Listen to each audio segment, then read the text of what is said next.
Deion Sanders has addressed a little bit of the roster turnover talk that everybody that has anything to do with college football talks about college football.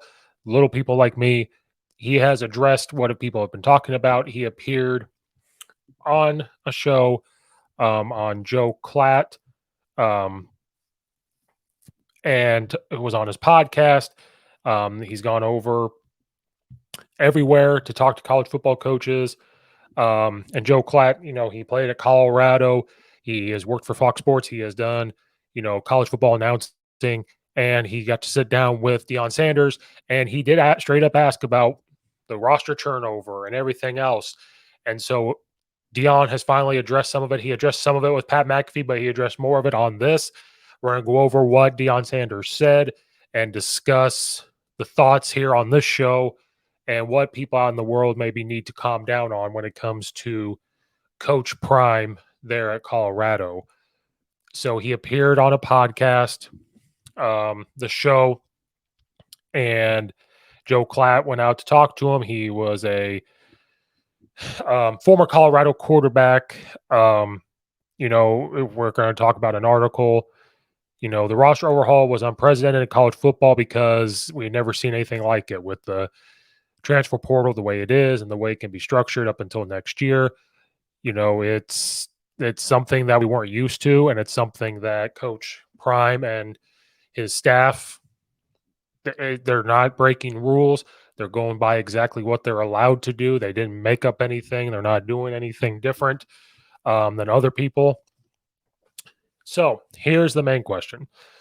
He responded to criticism, because remember that first day on his job, he told those guys right here, it says the day he warned his players that he would try to make them quit and replace them with his own Louis Vuitton luggage. So he addressed and he was asked, what did you walk into? Why is there such an overhaul? There's only about 10 scholarship players left from the team last year. The numbers are absolutely insane. Here's what he said. After delivering his message, he walked into a different player's meeting room and saw they were playing music and they were all on their phones. He told Joe Klatt, I go into this one room of music playing, and I said, excuse me, what is this? They responded with, Coach, we always bring a boombox into our position meeting room. He said, have you lost your mind? If you ever bring music into one of my meetings, I promise you we will never see each other again in life. That was his response. His other response was this. That's the kind of junk that was going on, and I got rid of that. And you've got a problem? They had no idea what was going on in this mess with that type of foolishness. After I just got finished challenging you as young men, telling you this room right here will not be the room when we go to Fort Worth, I promise you that. It's going to be a lot of changes. It's up to you to become one of those changes. And you gave it to me. You put it on a tee. So what he is saying is people automatically ran with a lot of stories because of the overwhelming numbers of players leaving his team when he took over. Now, there's many different ways to run a football team. There's the way that we're all used to where you recruit with high school, you have some with the transfer, but players get told to leave all the time. Scholarships are year-to-year basis. If they don't want to renew their scholarships, they don't. They go to the transfer portal, maybe they get a different one, or they're told to leave. The way he is thinking is, which it might be quoted in this article later, but if you watch the whole 30-minute talk, he talks about, well, we say they're adults, they're young adults. When a boss comes in, we're trying to make the people better. But at the end of the day, if a person doesn't want to be there, person's not doing everything that you believe in or that you're preaching, they tell them to leave, right? If you're not doing your job, you don't get paid, you don't do your job, they fire you. If a brand new CEO comes in, they bring in their own people, they do their thing. That's what he is doing. He's treating it within the rules of the NCAA and the transfer portal as they sit right now. And he's basically saying, hey, yeah, we're going to try to coach you up. We're going to try to do these things, but you also should be able to do the right things. Try to show them. If you're going to try to show them to do the right thing and they're just not receptive to it, then maybe this isn't the place for you. Did he tell every single one of those players to leave? Probably not. Again, we don't know everything. He gave a little insight to it, talking about, I just sat here and told you that you could possibly lose your position. I told you I was going to bring in some guys. And then I walk in and you're playing music. I walk into a meeting and you're on your phones ignoring me and ignoring the coach. This is what was going on here. And he's saying no. If you watch the Coach Prime documentary, a kid was on his phone during one of their meetings and he told him to get out. He's like, "Are you kidding me? You're on your phone while I'm talking, or we have a meeting going on. Would you do that to a boss at a job? This is no different." He's treating this like a job because of the big time money that is being made. Big time money with name, image, and likeness, big time money with stadiums, coaches' salaries, the field, the TV deals, everything else. To him, it's a job. He played college ball. He was in the NFL. He's trying to prepare them for life of how people are going to be treating. That's where he's going with it. And not everybody's going to agree with everything. He may not agree with the way other people are running their programs. But at the end of the day, we're not here to say, well, we hate the way he's doing it. If that's the way he's going to do it, we need to sit there and say, okay, he's going to run his program that way. Every head coach runs their program differently than the other. They all do similar things. We all do things very similar. But at the end of the day, we're all going to do things different. We're all going to say things different. We're going to handle situations different. College football coach is going to build a roster different. I know college football coaches out there that I respect and I'm able to talk to, and they're going to disagree with what Deion is doing. Deion's going to disagree with what they're doing. And guess what? People in media are already judging him about how it may not work. Or you better win, Deion, because of this situation. He's putting the pressure on himself because why? He's Coach Prime. He's prime time. He sat there and said, I can handle this. This is exactly how I'm going to run things. So he's talking about when you recruit, you want to bring in good people. You got to see how they act. You talk to different people. When he walked in there is no, let me go talk to your high school coach. He could see how they act right from there. And if that's how they act, they will show their true colors to him. And if that's their true colors and it's not in line with what he wants to do, it's not in line with what his staff wants to do, he's going to treat it the way college football is going to, which is pretty much a semi-pro. It's turning into them being employees. And if this is the way he wants to handle it, then he's doing nothing wrong. This is the way he's going to handle it. And again, we don't know if he looked at every one of those players and said, get out. But that happens all the time anyway, but people don't talk about it. It got amplified because of the energy and what Coach Prime brings to the table. He talked about they put it on a tee. You showed me a reason to possibly not keep you. You gave me a reason to have a conversation with you about the possibilities of not keeping you. And that's what he is saying. In this article, it says, why is he getting so much attention? And I wanted to say this. Sanders described the roster overhaul in biblical terms, describing it as exodus as part of his genesis in Boulder. Along with his hiring there has been one of the most intriguing storylines in the offseason in college football. On its big noon window for the first game of the season against TCU on September 9th. And then September 9th versus Nebraska and Boulder. It'll be the first time in school history the Buffs' first game are aired on national television. So this is why, they're putting them on there because of Coach Sanders. That, he's Coach Sanders, he says it's not going to be about that. But that's why. He doesn't like that, but that's exactly why. They're on prime time, because he is prime time. So he's bringing that energy. He's bringing that aurora to Boulder, Colorado. He's trying to turn around a terrible team because they went 1-11. He's trying to do it over by night. And here's the thing. Here's another question. The question is, how competitive will this team be with so many new pieces?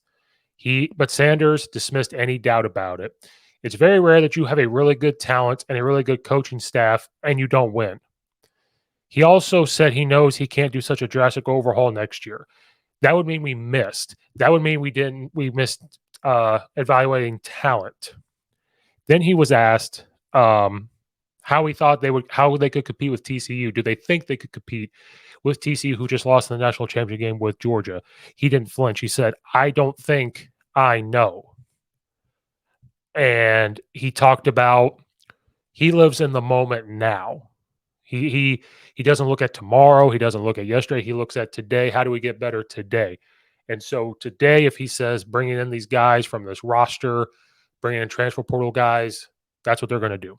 And he made another good point. He said that the media and everybody else made a big stink about the players that left. And then instead of they didn't focus on the players that he brought in, which he found, he said, was very interesting and that people aren't liking it.